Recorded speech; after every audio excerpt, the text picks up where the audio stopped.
खरं म्हणजे या कामराला हे माहिती पाहिजे की 2024च्या निवडणुकीने जनतेनेच हे ठरवून दिलं कोण खुद्दार आहे आणि कोण गद्दार आहे। हा काय महाराष्ट्राच्या जनतेपेक्षा मोठा आहे का? महाराष्ट्राच्या जनतेने हे दाखवून दिलं की हिंदू हृदय सम्राट शिवसेना प्रमुख बाळासाहेब ठाकरे यांचा विचारांचा वारसा कोणाकडे आहे आणि तो वारसा एकनाथराव शिंदेजी यांच्या नेतृत्वात शिवसेनेला त्यांनी दिला।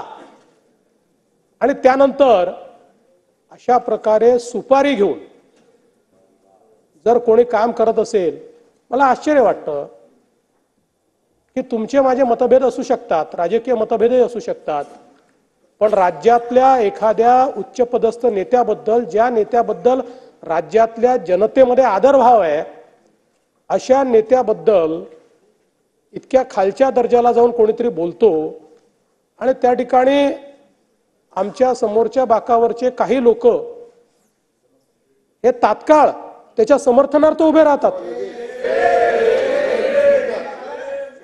लगेच एकाचं ट्वीट येतं, दुसऱ्याचा क्लिप येते, चौथ्याची क्लिप येते।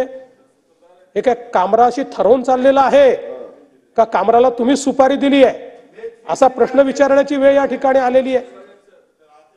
आणि अशा प्रकारे मला तर आश्चर्य वाटतं की हा कामरा ते राहुल गांधी छोटं एक लाल संविधान घेऊन फिरतात, त्या संविधानासहित त्यांनी स्वतःचा फोटो ट्विट केलाय। तरी संविधान जर त्यांनी वाचलं असतं ना तर अशा प्रकारचा स्वैराचार केला नसता।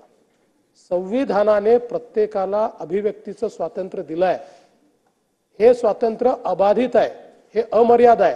तथापि त्याची मर्यादा काय आहे तर ज्या क्षणी तुम्ही दुसऱ्याच्या स्वातंत्र्यावर घाला घालता त्या क्षणी तुमचं स्वातंत्र्य त्या ठिकाणी मर्यादित होतं। ही मर्यादा ठरलेली आहे त्याची।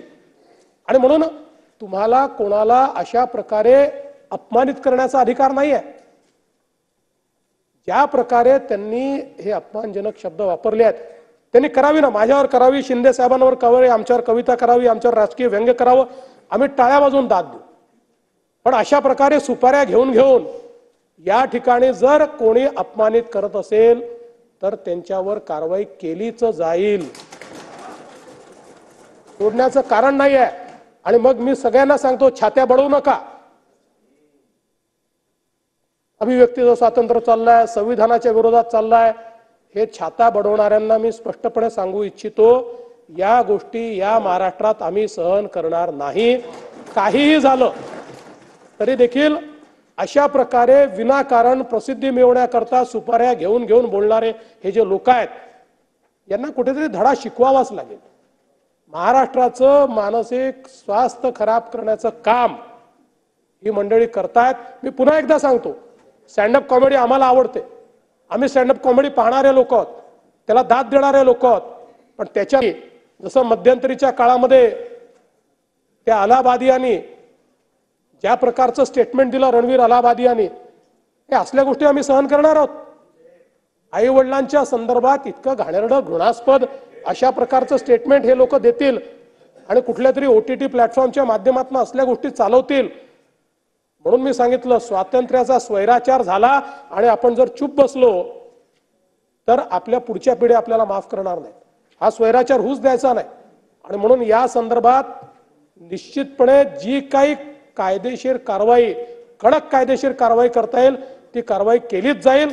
त्यामध्ये कुठल्याही परिस्थितीमध्ये कोणीही कितीही दबाव आणला आणि किती हे जे काही लेफ्ट लिबरल आता विचार तयार झालेले आहेत, त्याला अर्बन नक्षल म्हणा, लेफ्ट लिबरल म्हणा, हे सारखेच आहेत की ज्यांचा उद्देश एकच आहे की समाजातल्या मानकांना अपमानित करणं, देशातल्या संस्थांना अपमानित करणं, देशांच्या इन्स्टिट्यूशनवरनं लोकांचा विश्वास उठला पाहिजे अशा प्रकारची वक्तव्य देणं, अशा प्रकारचं काम करणारे हे जे लोक आहेत यांना कुठल्याही परिस्थितीत सोडता कामा नये। आणि म्हणून या संदर्भात मी सभागृहाला आश्वस्त करतो, कठोरात कठोर कारवाई ही निश्चितपणे केली जाईल। पुढे घ्या। जयकुमार रावलजी, तुमचा एक प्रस्ताव आहे तो मांडा।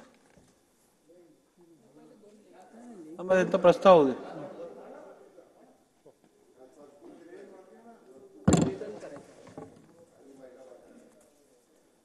अध्यक्ष महोदय, मी आपल्या अनुमतीने खालील ठराव मांडतो. अध्यक्ष महोदय, हे मी माझं भाग्य समजतो की हा अत्यंत महत्त्वाचा ठराव हा मला महाराष्ट्राच्या विधानसभेमध्ये मांडण्याचं ठराव आहे, ठराव. परम भाग्य मिळालं. अध्यक्ष महोदय, ज्या अर्थी भारत रत्न हा देशाचा सर्वोच्च नागरी पुरस्कार आहे, एखाद्या क्षेत्रात असाधारण आणि सर्वोच्च कामगिरी केल्याबद्दल हा पुरस्कार देण्यात येतो. राजकारण, कला, साहित्य आणि वाणिज्य विज्ञान क्षेत्रातील विचारवंत, शास्त्रज्ञ, उद्योगपती, लेखक आणि समाजसेवक यांना हा पुरस्काराने गौरवण्यात येते.